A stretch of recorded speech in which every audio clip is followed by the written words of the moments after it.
Welcome दोस्तों। तो Roy classes के चैनल पर मैं फिर से आरपी सिंह आपका स्वागत करता हूं। और जैसा कि हम सभी साइकोलॉजी पढ़ रहे थे और व्यक्तित्व टॉपिक जो पर्सनालिटी थी वो पूरी तरह कंप्लीट हो गई थी। और मैं उम्मीद करता हूं कि आप सभी ने नोट्स पूरे तरीके से बना लिया होगा और नोट्स बनाते चल रहे होंगे। और मैं हमेशा कहता हूं कि कमेंट कर दिया करिए, जो भी आपको टॉपिक पढ़ना हो या फिर जहां भी आपको कन्फ्यूजन हो सारे आप कमेंट कर दिया करिए। पर आप सभी लोग कहाँ मानने वाले हैं? आपके अचेतन मन माने तब न माने आप। चलिए कोई बात नहीं। तो बहुत से बच्चे कह रहे थे कि अधिगम टॉपिक पढ़ने के लिए, तो आज हम लोग अधिगम को शुरू करते हैं। वैसे भी जब तक आपको अधिगम के दर्शन न हो तब तक ठंडा एक पावला, तब तक आपको लगता है नहीं कि आप साइकोलॉजी पढ़ रहे हैं। तो आज जो हम लोग टॉपिक शुरू करेंगे वो कौन सा है? अधिगम। किसे कहते हैं अधिगम? तो पहला सवाल तो यही है कि किसे कहते हैं अधिगम? जिस चीज को करते हुए गम ज्यादा हो जाए उसे क्या कहते हैं? अधिगम। जिसे करते हुए मतलब पढ़ाई लिखाई करते हुए जब गम बहुत अधिक हो जाए तो उसे कहते हैं अधिगम। चलिए मजाक बहुत हुआ, लेकिन पहले सही बात है कि पहले आप ये सोचिए खुद से कि अधिगम कहते किसे हैं। बहुत बच्चे बोलते हैं कि सीखना और सिखाना अधिगम होता है। कई लोगों का ये लाइन होगा कि सीखना तथा सिखाना अधिगम होता है। पर यदि मैं बोलूं तो ये पूरी तरह सही नहीं है। यह पूरी तरह सही नहीं है कि सीखना तथा सिखाना अधिगम नहीं है। अधिगम का मतलब होता है सीखना। यदि बात किया जाए तो अधिगम का मतलब होता है सीखना। यदि एक नॉर्मल भाषा में, सरल भाषा में बात की जाए, बिल्कुल आसान आसान से नन्हे मुन्ने शब्दों में, तो अधिगम का मतलब होता है सीखना। तो सिखाना किसे कहते हैं? सिखाना किसे कहते हैं? सिखाना कहते हैं शिक्षण को। सिखाना किससे बोलते हैं? शिक्षण को। तो पहले तो ये कंफ्यूजन दूर कर लीजिएगा कि अधिगम का मतलब होता है सीखना और सिखाना किसे कहते हैं? शिक्षण को। शिक्षण का मतलब क्या होता है? सिखाना। इसीलिए आप पढ़ते हैं शिक्षण कौशल, तो वह स्किल्स जिसके द्वारा बच्चों को सिखाया जा सके। और अधिगम कर्ता बोला जाता है कि वह लोग जो अधिगम करते हैं, मतलब चीजों को सीखते हैं, मतलब बच्चे। और आप सभी तो भावी टीचर हो चुके हैं, लेकिन फिलहाल में शिक्षण करवाने वाले हम हैं और अधिगम करने वाले कौन है? आप जैसे शरारती बच्चे। तो पहला चीज तो ये कि अधिगम मतलब होता है सीखना, शिक्षण मतलब क्या होता है? सिखाना। अब बात की जाए कि अधिगम कहते किसे हैं। बात किया जाए अधिगम मतलब लर्निंग किसे कहते हैं, तो आसान भाषा में जो सीखना होता है उसी को बोला जाता है क्या? अधिगम। सर लर्निंग को अधिगम कहते हैं, अधिगम को लर्निंग कहते हैं। सीखना अधिगम होता है, अधिगम को सीखना कहते हैं। ये बड़ा पसंदीदा जवाब है मेरे ऑफलाइन क्लास के बच्चों का, इसलिए वहां से अनुभव है कि क्या जवाब मिलते हैं। तो चलिए देखिए, अधिगम मतलब सीखना होता है, जाहिर सी बात है, कोई इसमें गलत चीज नहीं है। अधिगम मतलब क्या होता है? सीखना। पर यदि साइकोलॉजी में बात की जाए एक व्यापक तरीके से, व्यापक रूप से जब इसको एक्सप्लेन किया जाता है एक विशेष तरीके से कि अधिगम एक्चुअल में होता क्या है। क्योंकि देखिए, सीख तो अभी भी आप रहे हैं, अधिगम कर रहे हैं। जैसे अभी भी आपसे बोला जाए क्या आप अधिगम कर रहे हैं? यदि आपका तरीका सही है तो आप अधिगम कर रहे हैं, क्योंकि जिन चीजों का अधिगम हो जाता है वे चीजें आप कभी भूलते नहीं हैं। तो यदि बोला जाए कि यदि आप सही तरीके से पढ़ रहे हैं तो मतलब आप अधिगम कर रहे हैं। यदि आप आज जो पढ़ रहे हैं यदि आप कभी भूलेंगे नहीं तब कहा जाएगा कि आप अधिगम कर रहे हैं। पर आप आज पढ़े और कल सुबह भूल गए तो उसे अधिगम नहीं कहा जाता है। तो पहली चीज तो ये कि अधिगम मतलब सीखना होता है, ठीक है, ये बात तो सही है।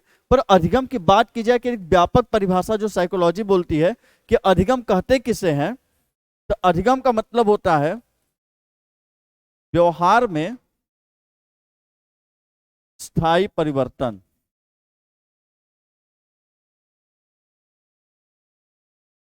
व्यवहार में स्थायी परिवर्तन क्या कहलाता है? अधिगम। मतलब कि आपके बिहेवियर में चेंजेस आने चाहिए, वो भी कैसे होने चाहिए? स्टेबल।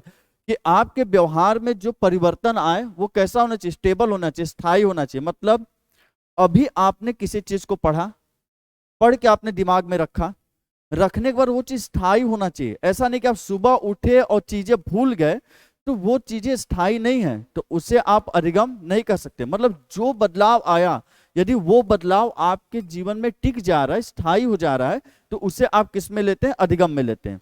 तो आप समझ गए होंगे कि हर पढ़ने लिखने की चीज जिसे हम आमतौर पे अधिगम समझते हैं, उसे अधिगम नहीं कहा जाता। और साइकोलॉजी में हमेशा चीजों को पढ़ाई लिखाई से मत जोड़िए। साइकोलॉजी बोला आपके जीवन के साथ जोड़ती है। तो जीवन में आप कुछ भी सीखते हैं, खाना बनाना हुआ, रोटी बनाना हुआ, सब्जी बनाना हुआ, कार बाइक मोटरसाइकिल ठीक करना हुआ, कार बाइक धोना हुआ, किसी को पीटना तक हुआ, लड़ाई झगड़ा करना हुआ, अच्छी बातें बोलनी हुई, नैतिकता हुई, जो भी चीजें आप सीख रहे हैं अपनी लाइफ में हर एक समय, वो सभी चीजें किस में आती हैं? अधिगम में। तो सिर्फ पढ़ाई लिखाई पे करके यदि फोकस करेंगे तो चीजें बहुत ही टफ हो जाती हैं। तो उसको सीमित मत कीजिए लिमिट में कि नहीं सिर्फ पढ़ाई लिखाई ये अधिगम है। क्योंकि जब अधिगम शब्द आता है दिमाग में एक इमेज बनती है उसकी, पढ़ाई लिखाई क्या है? अधिगम है। तो पहले उस चीज को क्लियर कीजिए कि अधिगम मतलब लाइफ में जो भी चीजें हम कर रहे हैं, सुबह उठ के किए, कोई नई चीज सीखे हमने, कि आज हमने कुछ नए तरीके से किसी काम को करना सीखा, तो आपने क्या कर लिया? उसका अधिगम कर लिया। या आप अपने शू के लेस बांधने जानते हैं अच्छे तरीके से, तो भी क्या है? आपने उसका अधिगम किया है, इसीलिए आप कर पाते हैं। तो जब आप चीजों को ब्रॉड स्टेप देखते हैं, व्यापक रूप में देखते हैं, तो ये चीजें लाइफ से जुड़ती हैं। तो इस तरीके से आप इसको समझिए कि अधिगम का मतलब क्या होता है? व्यवहार में स्थायी परिवर्तन को क्या बोलते हैं? अधिगम। लंबा चौड़ा एक्सप्लेनेशन इसका दिया जाए तो कई जगह ऐसे लिखा रहता है कि व्यवहार में आया वांछनीय तथा स्थायी परिवर्तन ही क्या कहलाता है? अधिगम। पर नॉर्मल भाषा में बोलिए कि व्यवहार में जो स्थायी परिवर्तन हो, चाहे वांछनीय हो या अवांछनीय, वो सभी चीजें किस में आती हैं? अधिगम में। वांछनीय और अवांछनीय क्यों बोला हूं मैं? इसलिए बोला हूं क्योंकि देखिए वांछनीय चीजें क्या होती है? वांछनीय वो चीजें होती हैं जो आप चाहते हैं। जैसे एज ए टीचर मैं ये चाहता हूं कि जो मेरे बच्चे देख रहे हैं उनके अंदर ये चीजों की नॉलेज आ जाए, इन चीजों को सीखे, बुराई से और गलत चीजों से दूर रहे। तो जिन चीजों को मैं चाहता हूं आप सीखे, वो मेरे लिए क्या है? एक मैं चाहता हूं उस तरह के वांछनीय परिवर्तन आपके अंदर आए। और जिन चीजों को मैं नहीं चाहता आप सीखे, या जिन गलत चीजों से आप दूर रहे, तो वो क्या है? अवांछनीय है। तो इसी तरह लेकिन अधिगम को बोला जाता है कि जब आप अधिगम की विशेषताएं पढ़ते तो वहां एक लाइन आता है, क्या अधिगम सकारात्मक तथा नकारात्मक दोनों होता है? तो बिल्कुल सही है, अधिगम सकारात्मक भी होता है, सही भी हो सकता है, नकारात्मक गलत भी। जब आप सही चीजों के बारे में सीखते हैं तो सकारात्मक, जब आप शब्दों का प्रयोग करना अनैतिकता से जुड़ी हुई चीजों के बारे में सीखते हैं तो कैसे हो जाती है? नकारात्मक अधिगम में चला जाता है। तो चाहे वांछनीय हो चाहे अवांछनीय हो, पर यदि आपके व्यवहार में स्थायी परिवर्तन आया है तो आपने उसका क्या किया है? अधिगम किया है। तो समझ गए होंगे कि व्यवहार में स्थायी परिवर्तन को क्या कहते हैं? अधिगम। यदि मैं यहां से व्यवहार शब्द के बारे में बात करूं, यदि मैं यहां से बात करूं व्यवहार शब्द के बारे में, कि व्यवहार शब्द दिया किसने है? यदि बात की जाए व्यवहार शब्द किसने दिया है? मैकडूगल ने। आपको याद होगा व्यवहार शब्द किसने दिया है? मैकडूगल ने। पर पूछेगा व्यवहार का विज्ञान किसने दिया है? एकदम कॉपी लेके बैठा करिए। व्यवहार का विज्ञान किसने दिया है? वाटसन ने। और यदि पूछे व्यवहारवाद किसने दिया है, तो व्यवहारवाद भी किसने दिया है? वाटसन ने। मैकडूगल की वो कौन सी पुस्तक थी जिसमें व्यवहार शब्द आया था? बी से बुक। वो बुक थी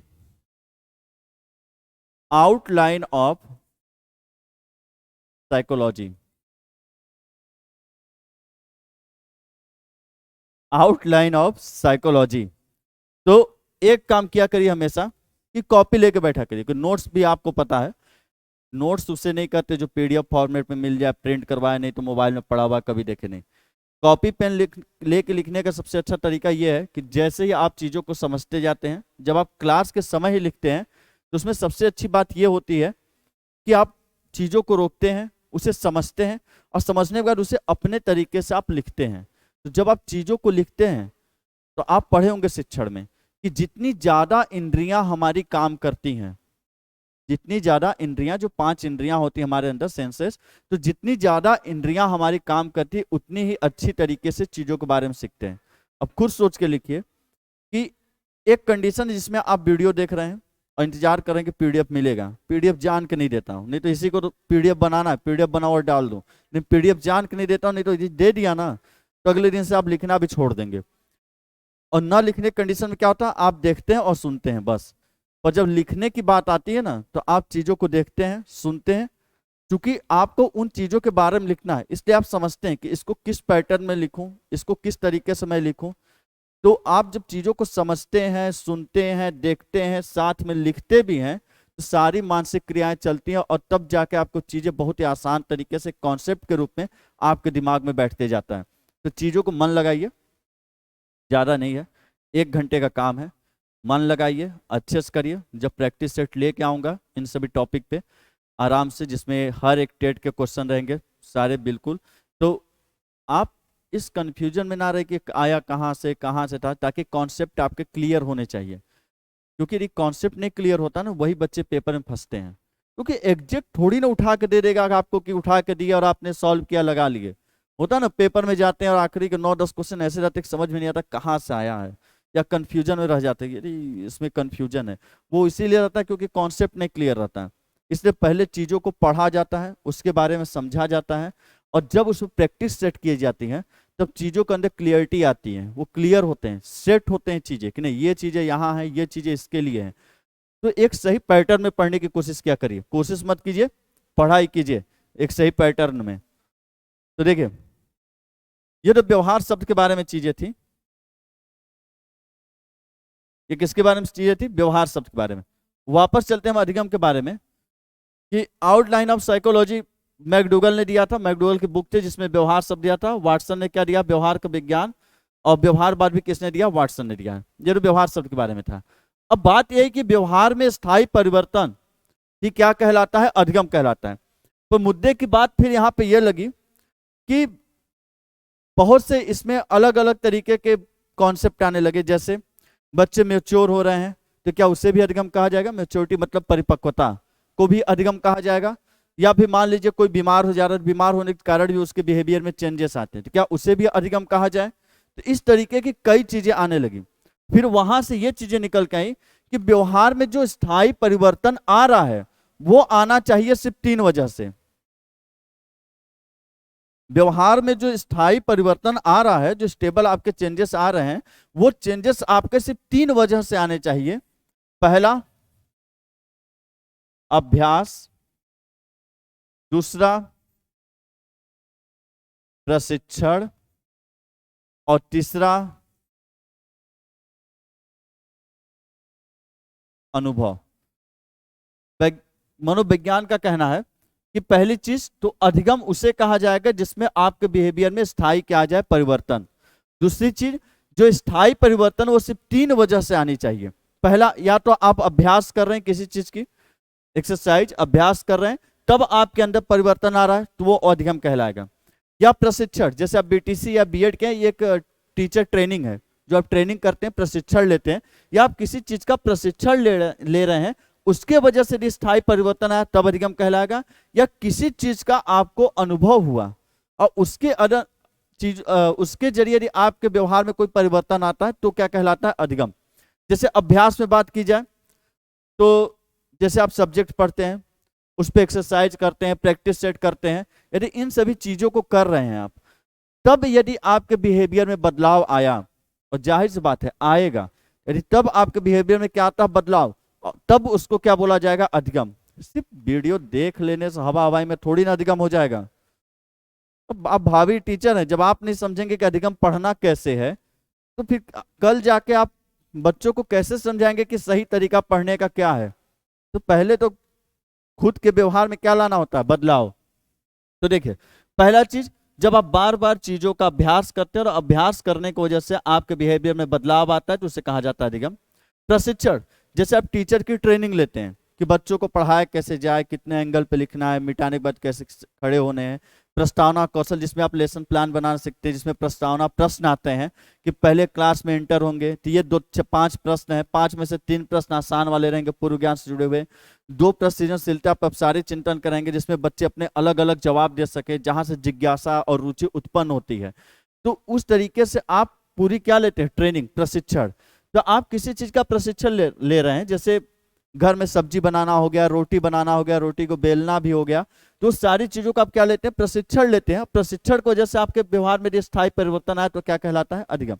जैसे पहला दिन सब्जी बनाते हैं, तो जब पहले दिन सब्जी बनाते हैं तो क्या होता है कि सब्जी बनाने में बड़ा ही ध्यान लगाना पड़ता है। जो सब्जी आधे घंटे में लोग बना देते हैं, आप उसमें भी 2 घंटे लगाते हैं।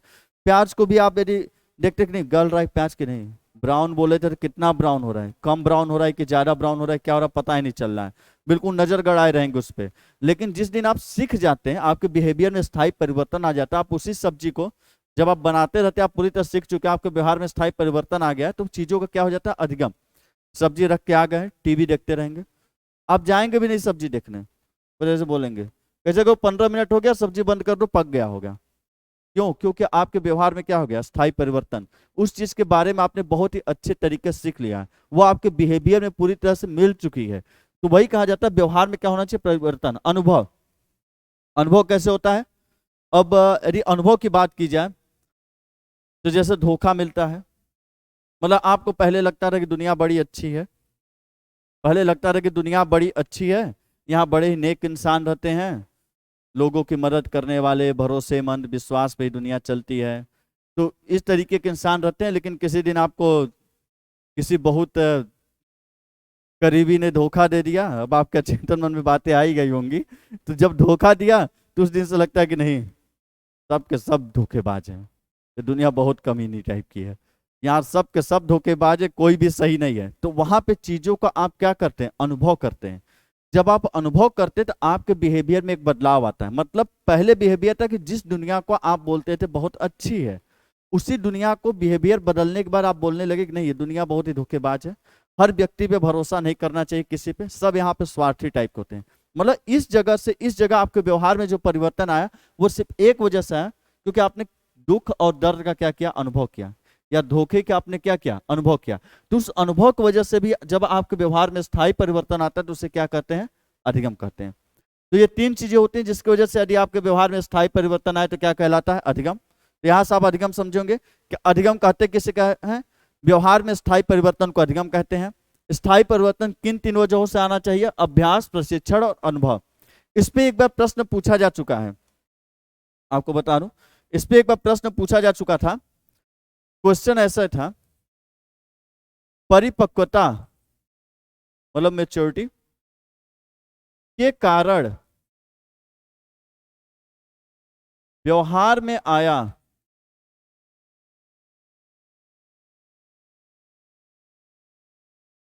स्थायी परिवर्तन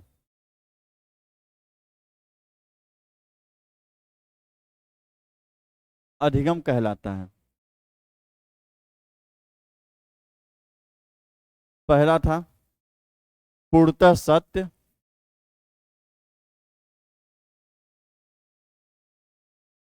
आंशिक रूप से सत्य, आपको फंसाएगा कि हो सकता है थोड़ा बहुत सत्य हो, आंशिक रूप से सत्य। तीसरा पूर्णतः गलत। चौथा आंशिक रूप से गलत।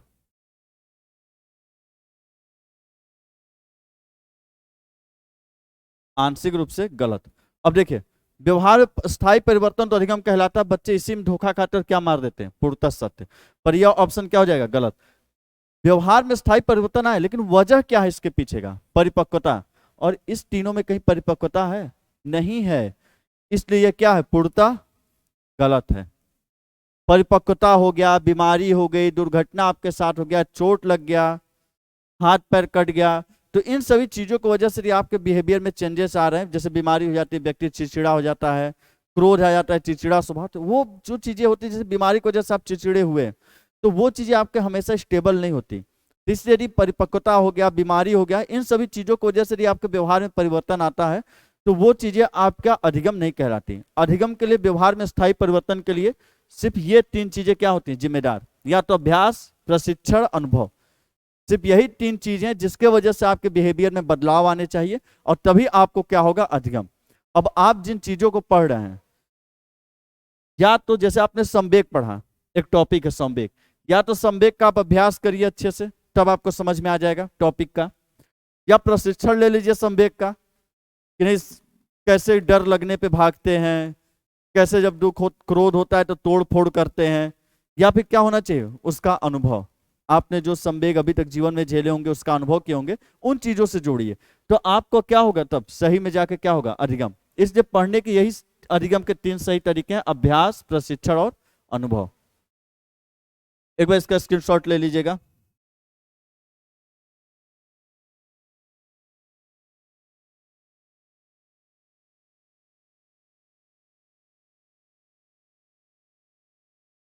अब चलते हैं कथन की ओर। कथन की बात की जाए,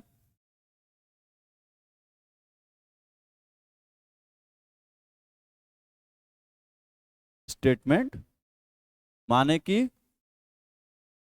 कथन, कोई दिक्कत की बात नहीं, सब याद होगा। कथन की बात की जाए, पहला कथन लेते हैं स्किनर का।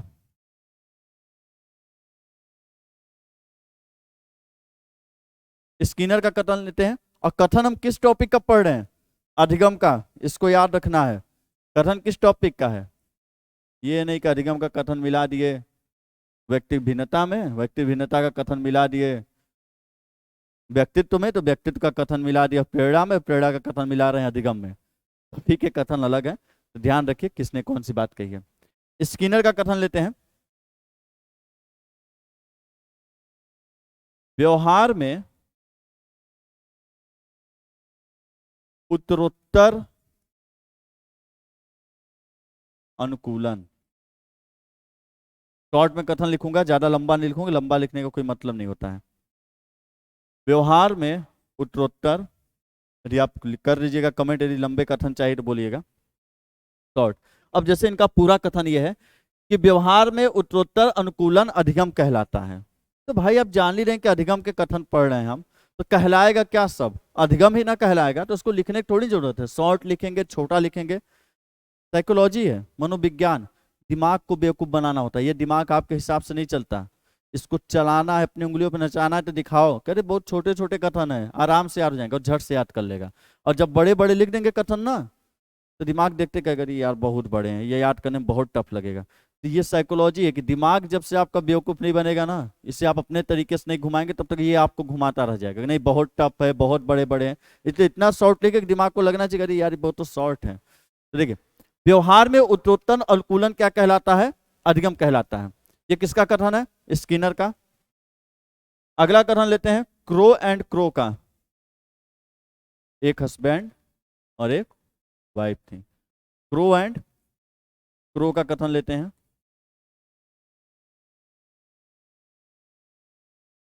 आदत, अभिवृत्ति तथा ज्ञान का अर्जन क्या कहलाएगा, अधिगम।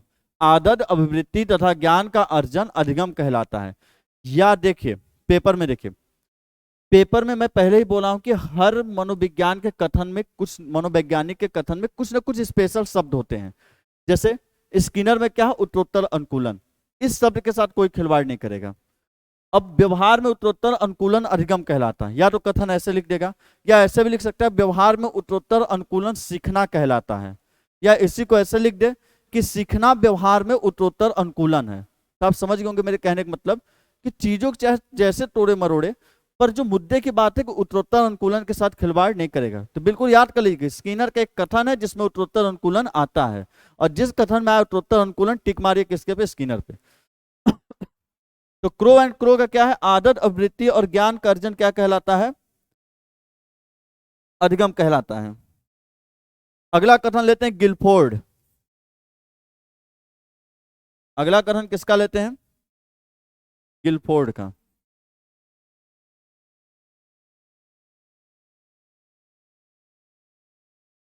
व्यवहार के कारण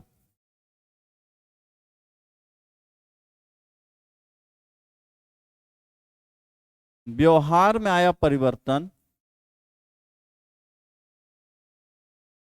व्यवहार के कारण व्यवहार में आया परिवर्तन क्या कहलाएगा? मारो कमेंट, क्या कहलाएगा? अधिगम। व्यवहार के कारण व्यवहार में आया परिवर्तन क्या कहलाएगा? अधिगम। एक और कथन लेते हैं, किसका? पील महोदय का।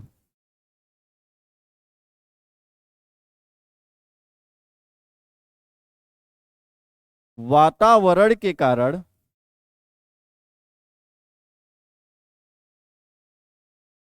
व्यवहार में आया परिवर्तन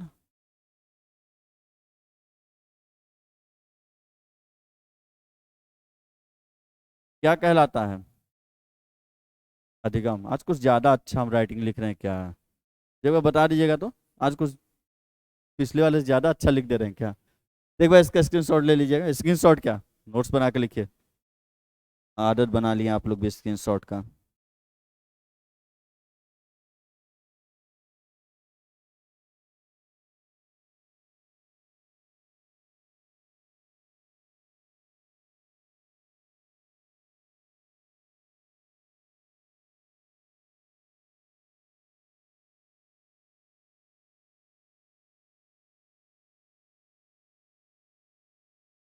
अगला कथन लेते हैं वुडवर्थ का।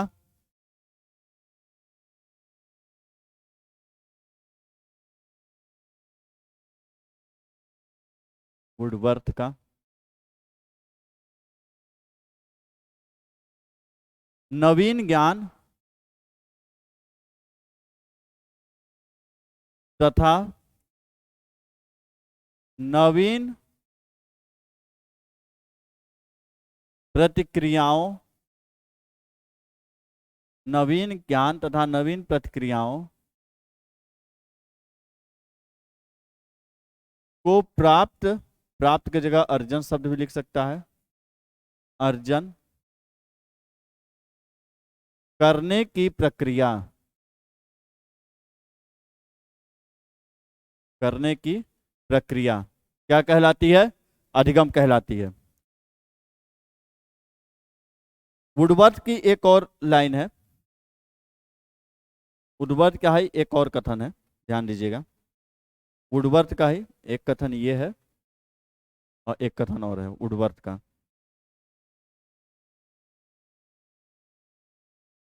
अधिगम विकास की एक प्रक्रिया है। अब इसी चीज को ऐसे भी लिखा रहता है कि अधिगम एक प्रक्रिया है, या सीखना एक प्रक्रिया है, या अधिगम विकास की एक प्रक्रिया है। तो उसको कंफ्यूज मत होइए, कभी कभी विकास लिखता है, कभी कभी नहीं भी लिखता है। तो अधिगम विकास की एक प्रक्रिया है, या सीखना एक प्रक्रिया है।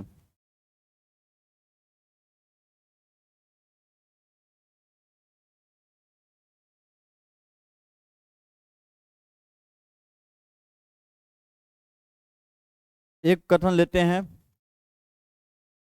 आइजैक।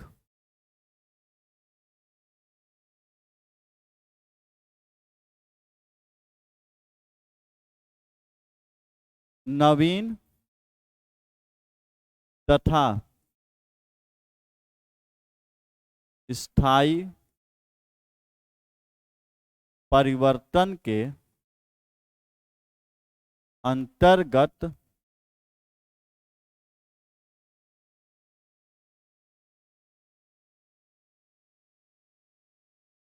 सीखने की प्रक्रिया,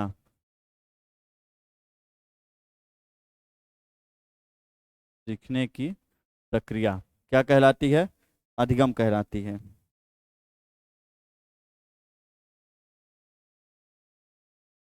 के अंतर्गत सीखने की प्रक्रिया कहेंगे। ये भी मात्राएं अपने से लगा लिया करिए, कहीं कहीं हमको दिख जाता है कभी कभी। देखिए, नवीन तथा स्थायी परिवर्तन के अंतर्गत सीखने की प्रक्रिया।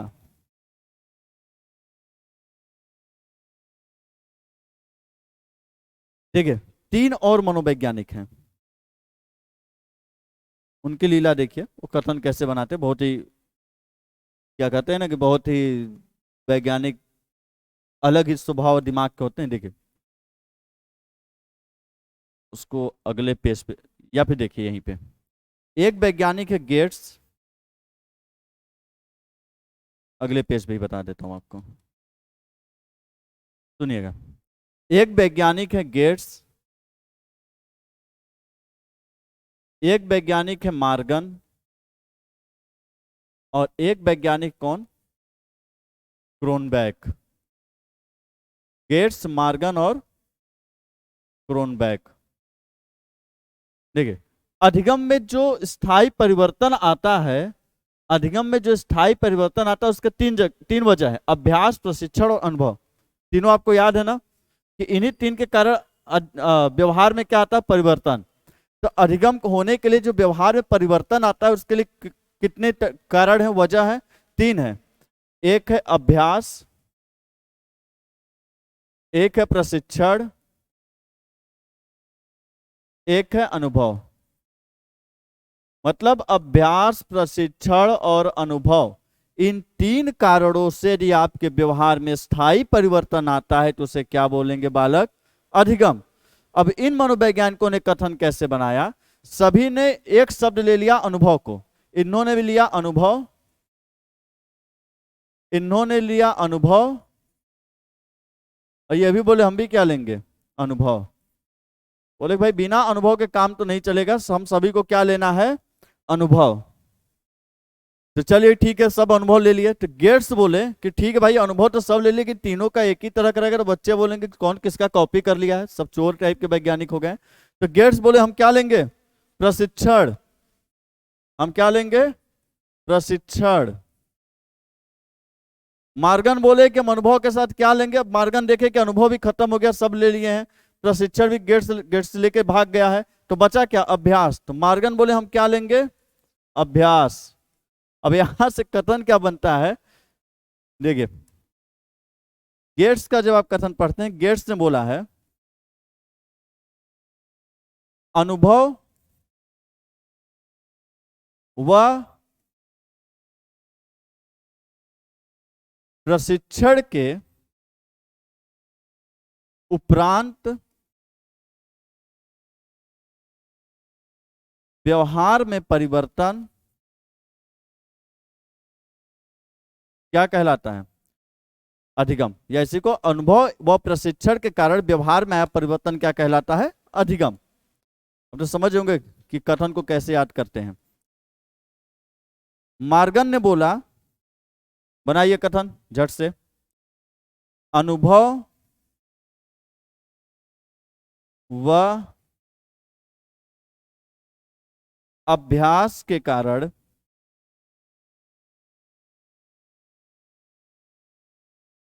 व्यवहार में परिवर्तन क्या कहलाएगा भाई, क्या कहलाएगा, अधिगम। क्रोनबैक ने क्या बोला, अब बचे कौन, इनका तो बना ही लिए होंगे, क्रोनबैक। क्रोनबैक ने बोला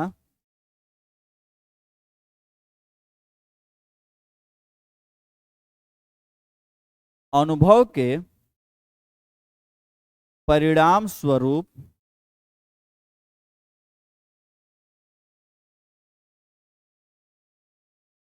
व्यवहार में आया परिवर्तन। अब बोलेंगे सर ये भी याद करना क्या, परिणाम स्वरूप, कारण, व्यवहार, तीनों अलग अलग लिखे हैं। तो देखिए तीनों में अलग इसीलिए लिखे ताकि आपको आइडिया रहे कि देखिए यहां लिखा अनुभव और प्रशिक्षण के उपरांत व्यवहार में आया परिवर्तन। तो हो सकता है आपको ऐसे दे दे, अनुभव एवं प्रशिक्षण के परिणाम स्वरूप व्यवहार में आया परिवर्तन, किसका, गेट्स का। ये इसी लाइन को ऐसे लिख सकता है कि अनुभव प्रशिक्षण के कारण व्यवहार में आया परिवर्तन, मतलब कारण व्यवहार में आया परिवर्तन, परिणाम स्वरूप व्यवहार में आया परिवर्तन, उपरांत व्यवहार में आया परिवर्तन। तो किसी भी तरीके से लिख सकता है। तो इस बात को आपको समझना होगा कि हर मनोवैज्ञानिक कुछ शब्द होते हैं स्टेटमेंट में जो कि कभी बदलते नहीं है, बाकी चीजें में हेर फेर कर देता है। तो इस तरीके से क्या हुए, कथन हुए। कहां से, स्किनर, लिख तो लिए होंगे कि स्क्रीनशॉट के लिए चाहिए भी। देखिए अब बात करते हैं मुद्दे की। स्माइली कहाँ से आ जा रहा है, चलिए देखते हैं।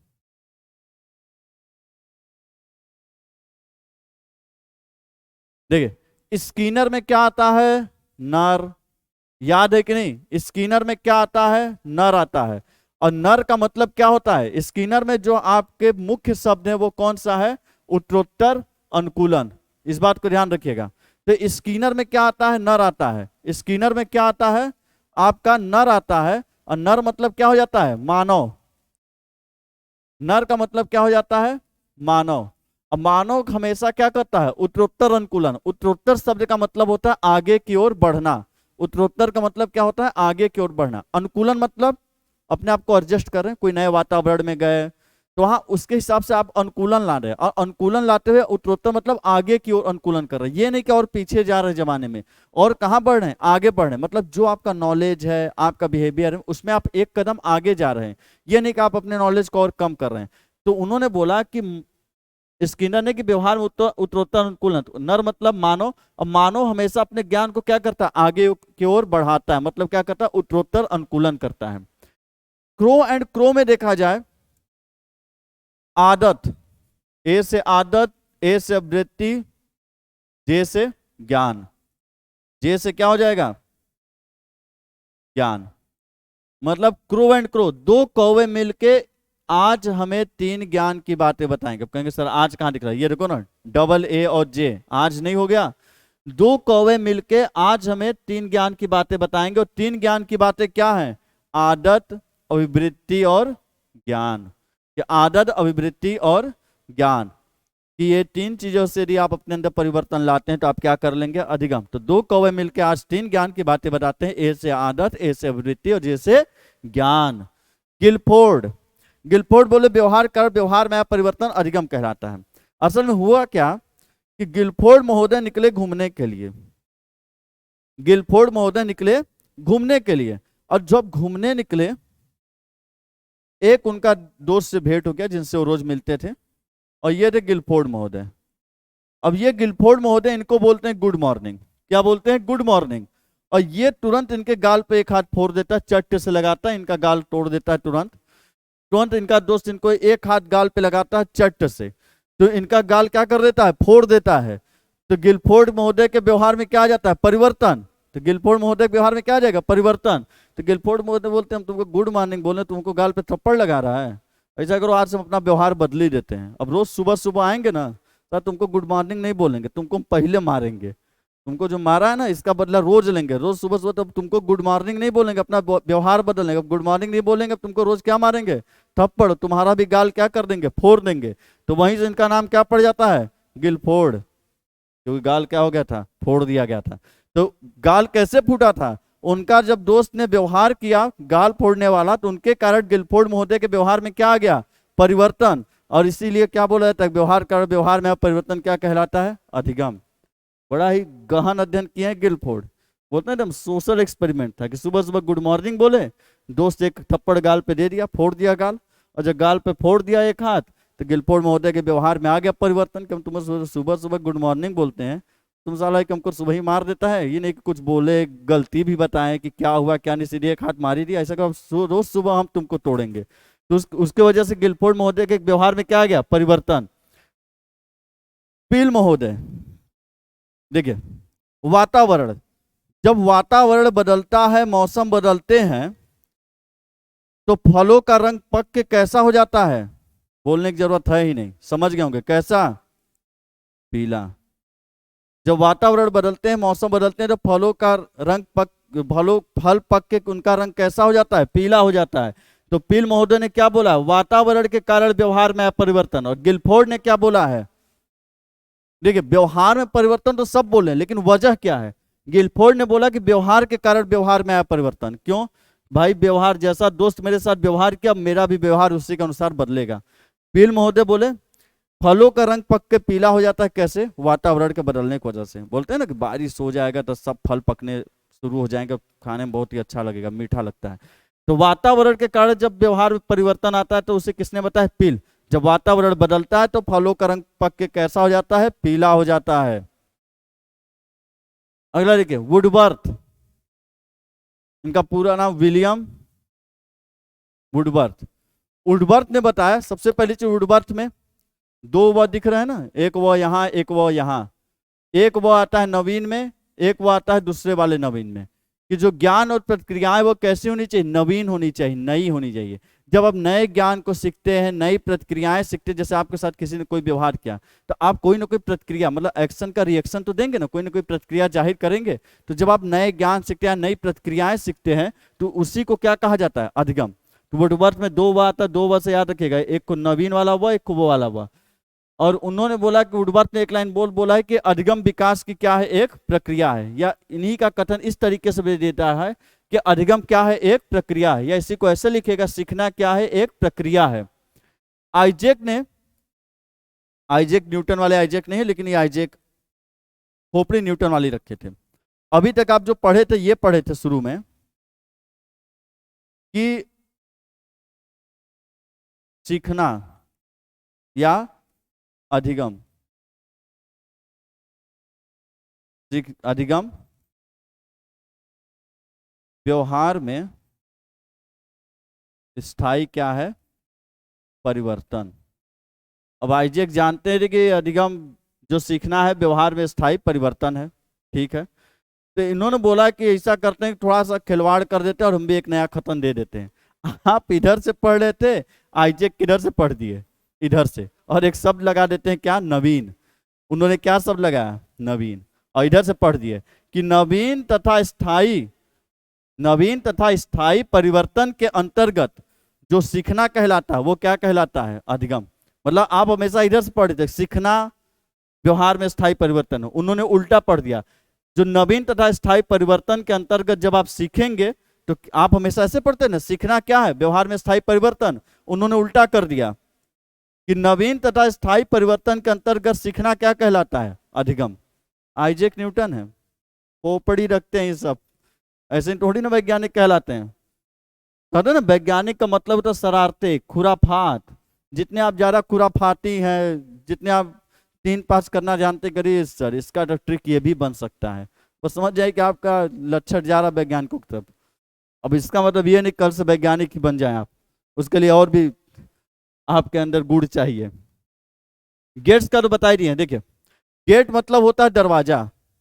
गेट मतलब क्या होता है बालकों, दरवाजा। और दरवाजा खोलने के लिए क्या चाहिए आपको, प्रशिक्षण होना चाहिए, ट्रेनिंग। आप दरवाजा गए, दरवाजे में उंगली दब गई, अरे माँ अरे बहुत शुरू हुआ। जब मम्मी पापा को याद किया तो फिर बोले अरे तुमको ट्रेनिंग लेना चाहिए ना, पहले दरवाजा खोलने का प्रशिक्षण लेना चाहिए ना, वैसे ही दरवाजा खोल लेगा, पहले अच्छे से ट्रेनिंग ले लो दरवाजा खोलने का। तो गेट्स में क्या आता है, प्रशिक्षण। मारगन में, मार गन, गन से क्या करो, मार दो, और गन से मारने के लिए क्या होना चाहिए आपको, अभ्यास। और क्रोनबैक में क्या आता है, अनुभव। क्रोनबैक में क्या होता है, अनुभव। बैक, क्रोनबैक, बैक मतलब क्या, पीछे का बैक, कमर। जब कमर में दर्द होता है तो उसका क्या होता है, अनुभव होता है। तो ऐसे भी आप रख सकते हैं कि तीनों वैज्ञानिकों ने अनुभव को रखा था। गेट्स ने किसको रखा, प्रशिक्षण, क्योंकि गेट खोलने के लिए प्रशिक्षण चाहिए। मार्गन, गन से मारने के लिए क्या चाहिए, अभ्यास। और क्रोनबैक के लिए और कोई शब्द बचा ही नहीं, बस इसी पे कथन बन गए कि अनुभव एवं प्रशिक्षण को उपरांत व्यवहार में आया परिवर्तन अधिगम कहलाता है। अनुभव एवं अभ्यास के कारण व्यवहार में आया परिवर्तन अधिगम कहलाता है, और अनुभव के परिणाम स्वरूप व्यवहार में आया परिवर्तन अधिगम कहलाता है। उम्मीद करते हैं कि आपको यहां तक सारी चीजें समझ में आई होंगी, किसके बारे में, अधिगम के बारे में।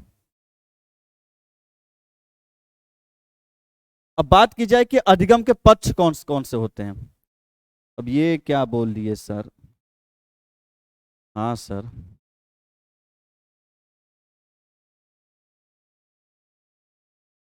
अधिगम के पक्ष,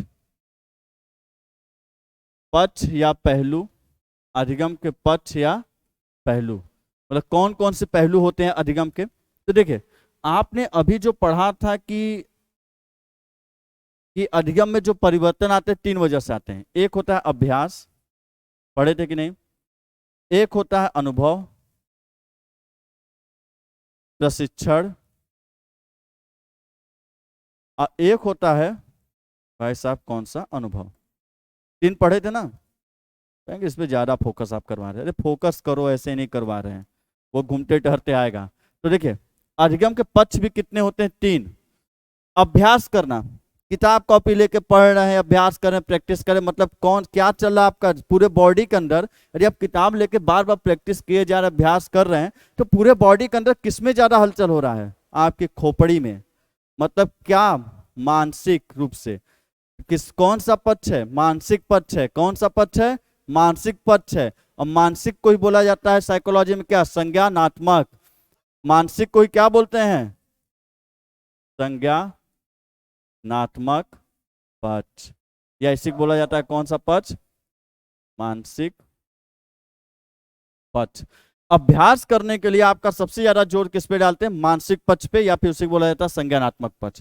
प्रशिक्षण, प्रशिक्षण आप कैसे लेते हैं? जब आप ट्रेनिंग लेते हैं, प्रशिक्षण लेते हैं, तो दिमाग से ज्यादा हाथ पैर ये सभी चलने चाहिए। जैसे आप गए बीटीसी या बीएड में ट्रेनिंग लेने के लिए, याद करिए बच्चों को पढ़ाना तो क ख ग घ 1 2 3 ही है, मतलब 2 में 2 जोड़ो, 4 में 4 जोड़ो, 5 में 5 जोड़ो। मानसिक पक्ष पे ज्यादा दबाव नहीं है, ज्यादा दबाव आपके बॉडी के हलचल मूवमेंट पे काबू रखना। ये नहीं कि डर के मारे ऐसे खड़े हो गए बच्चों के सामने ही, ये नहीं कि बच्चे पूछे जा रहे हैं, बोली निकल ही नहीं रही कि सर आज क्या पढ़ाएंगे। बच्चे देखे 2-4 तो एकदम नर्वस हो जाते हैं हम, वो नॉर्मल बात है, सब होते हैं, सबके साथ वैसा होता है, तो ये मत सोचिएगा आपके साथ हुआ। ये ह्यूमन नेचर के अंतर्गत है, वो सभी लोग उस पहले पहलू से मिलते ही हैं, नर्वस हो जाना, पसीने छूट जाना। उसके बाद वो फिर धीरे धीरे सीखते हैं, अधिगम करते हैं, और उत्तरोत्तर अनुकूलन होता है ना, स्किनर ने कहा, एक एक कदम आगे बढ़ते हैं। तो देखिए प्रशिक्षण ट्रेनिंग की जगह सबसे ज्यादा आपके शरीर बॉडी में हरकतें होती हैं। पढ़ते समय कॉपी उठाएं, सिर्फ मानसिक पक्ष दिमाग दौड़ा है, इसलिए अभ्यास में क्या आ गया? संज्ञानात्मक पक्ष या मानसिक पक्ष। लेकिन जब आप ट्रेनिंग लेने जाते हैं किसी चीज का, मैकेनिक का लेने जाइए, खाना बनाने का लेने जाइए, पढ़ाने का बीटीसी बीएड में जाइए, किसी चीज में, तो आपका बॉडी मूवमेंट बहुत ज्यादा होता है। दिमाग ज्यादा चले ना चले, हाथ पैर ये चीजें ज्यादा चलती हैं, मतलब इसी को बोला जाता है हाथ पैर ज्यादा चलती है, मतलब आप कार्य ज्यादा करते हैं। जब कार्य ज्यादा करते हैं तो इसी को बोला गया कौन सा पक्ष? क्रियात्मक पक्ष। सबसे लास्ट अनुभव।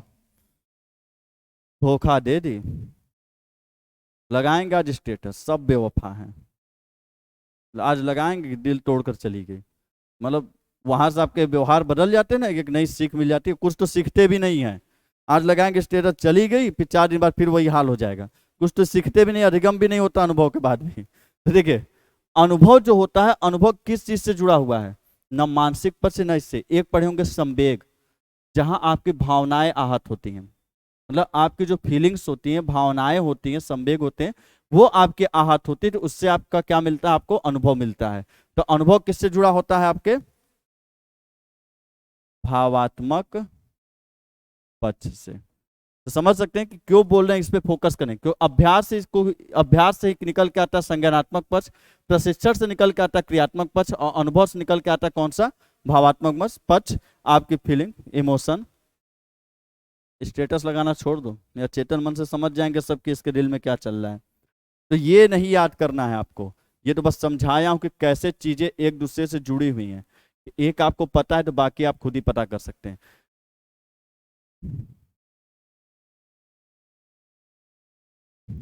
तो देखिए अधिगम के कुल कितने पक्ष हैं भाई?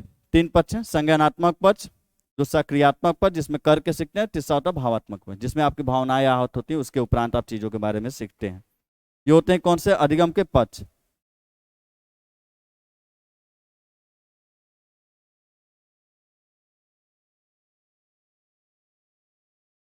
अरे पूछा जाए कि अधिगम की विधियां कौन कौन सी हैं, जैसे बात करें हम अधिगम की विधियां, अधिगम की बहुत विधियां आप पढ़े होंगे, मांटेसरी विधि होती है, ये विधि होती है, वो विधि होती है, बहुत विधि है, वो हम पढ़ेंगे भी। कहाँ पढ़ेंगे सर? शिक्षण में पढ़ेंगे, जब शिक्षण मनोविज्ञान पढ़ाएंगे वहां पे वो सारी चीज लाएंगे। एक जैसे होता है अनुकरण, छोटे बच्चे क्या करते हैं? चीजों का अनुकरण। एक होता है आपका सूझ विधि, सूझ मतलब होता है आइडिया, विचार। सूझ विधि मतलब सूझ में क्या होता है? आइडिया और विचार। ऑपरेटर साहब बता रहे कि बड़ा मात्रा होना चाहिए, लगा लीजिएगा बड़ा मात्रा, जिनको मेथड डिसऑर्थोग्राफिया हो। तो सूझ विधि, ये भी गड़बड़ हो जा रहा है क्या? चलिए, सूझ विधि। ऑपरेटर भी हमसे तेज है कंप्यूटर के, कभी मिलवाएंगे आपसे ऑपरेटर से, हिंदी में हमसे तेज है बहुत ज़्यादा। तो अधिगम की विधि हम क्या आती है, जैसे अनुकरण विधि आप पढ़े होंगे, सूझ विधि कोहलबर का पढ़े थे कि नहीं?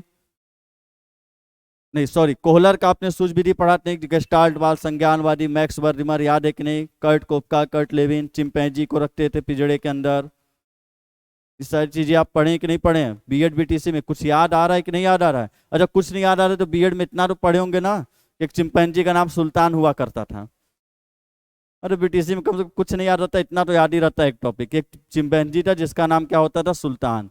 तो ठीक उसी सुल्तान को वो प्रयोग किए थे कोहलर, और कोहलर ने दिया था सूझ एवं अंतर्दृष्टि का सिद्धांत।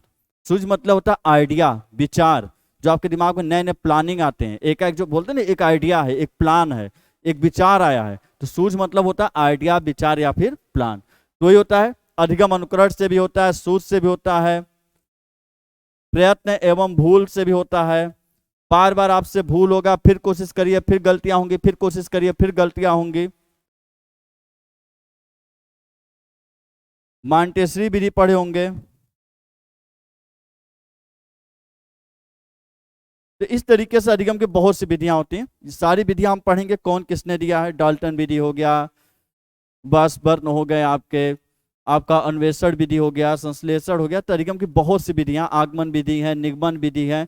तो सारी विधियां हम पढ़ेंगे वहां पे, जहां डिटेल में पढ़ेंगे कि हर विधि में क्या मुख्य होता है, किसने उसको दिया है, उसको हम शिक्षण वाले चैप्टर में लेके पढ़ेंगे। तो यहाँ बस बता रहा हूँ कि अधिगम की विधियां जैसे अनुकरण विधि हो जाती है, सूझ विधि हो जाती है, प्रयत्न एवं भूल विधि हो जाती है, मांटेसरी पद्धति हो गई आपकी, आपकी प्रोजेक्ट विधि एक आई थी, उसके बाद आपकी खेल विधि हो गई, करके सीखने की विधि हो गई, संश्लेषण विधि हो गई, विश्लेषण विधि हो गई, आगमन विधि हो गई, निगमन विधि हो गई, अनुसंधान विधि हो गई, प्रयोगशाला विधि हो गई। अरे बहुत सी विधियां हैं, सारी विधियां पढ़ेंगे, सब किसने दिया, हर एक चीज को हम पढ़ेंगे डिटेल में। ये बता रहे थे अधिगम की विधियां क्या होती है, ये सारी चीज जिसके जरिए आप चीजों को सीखते हो क्या कहलाती है, अधिगम की विधियां कहलाती हैं। एक बार लिख लीजिएगा, इन सभी का स्क्रीनशॉट ले लीजिएगा अच्छे से। ऑपरेटर साहब बोल रहे हैं कि समय समाप्त हो रहा है मेरे क्लास का, तो ठीक है आज यहीं पढ़ते हैं, आगे चलेंगे। अभी अधिगम की विशेषताएं वगैरह पढ़ें, फिर उसके बाद आपके पसंदीदा ठांडाइक, उनकी बिल्ली, पावलाव उनका कुत्ता, सबको लाते हैं बारी बारी से, स्किनर उनका कबूतर, चूहा सब आएंगे, चिंपैंजी भी आएंगे। तो क्या करना है, ये तो लिखते लिखते हम थक जा रहे हैं, सोचें जितना लिखे उतना हम शेयर मार दिए रहते। शेयर करिएगा और कमेंट जरूर करिए, जो भी डाउट रहा हो, यदि चीज़ें पसंद आई हैं तो भी कमेंट करिए, जहाँ कमी लगा हो वो भी कमेंट करिए। तो हर एक चीज़ें जो, और ज़्यादा से ज़्यादा दोस्तों के पास शेयर करिए। आप लोग शेयर नहीं करते हैं, सब्सक्राइब नहीं करते हैं चीज़ों को, तो सब्सक्राइब करिए, शेयर करिए। और यदि आप नए हैं तो आपको लास्ट वीडियो में, यदि आप शुरू में, आपको सामने आपको आई बटन रहता है जिसके अंदर आपको मिल जाते हैं प्लेलिस्ट, या लास्ट में आएंगे तो वीडियो किस साइड आपको प्लेलिस्ट मिल जाता है, इस साइड सब्सक्राइब करने का। तो एक तरफ सब्सक्राइब करिए, दूसरी साइड से प्लेलिस्ट लीजिए और पहले लेक्चर से देखिए, क्योंकि चीज़ें हमेशा लेक्चर से जुड़ी रहती हैं, साइकोलॉजी में चीज़ें जुड़ी रहेंगी।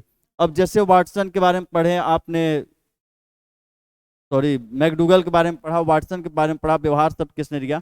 अब आप जब पढ़ेंगे मनोविज्ञान के इतिहास तो वहाँ पे ये चीज़, सारी चीज़ें पढ़ाई गई हैं डिटेल में, कि कैसे कौन सी चीज़ें आई, कैसे वाटसन ने व्यवहारवाद बनाया, व्यवहार का विज्ञान बनाया। तो चीज़ें जुड़ी होती हैं, इससे पहले लेक्चर से आराम से पढ़ते हुए आइए, सारे वीडियो रहेंगे, जाने वाले कहीं नहीं है। तो इसी के साथ आपसे विदा लेते हैं, गुड लक, जय हिंद।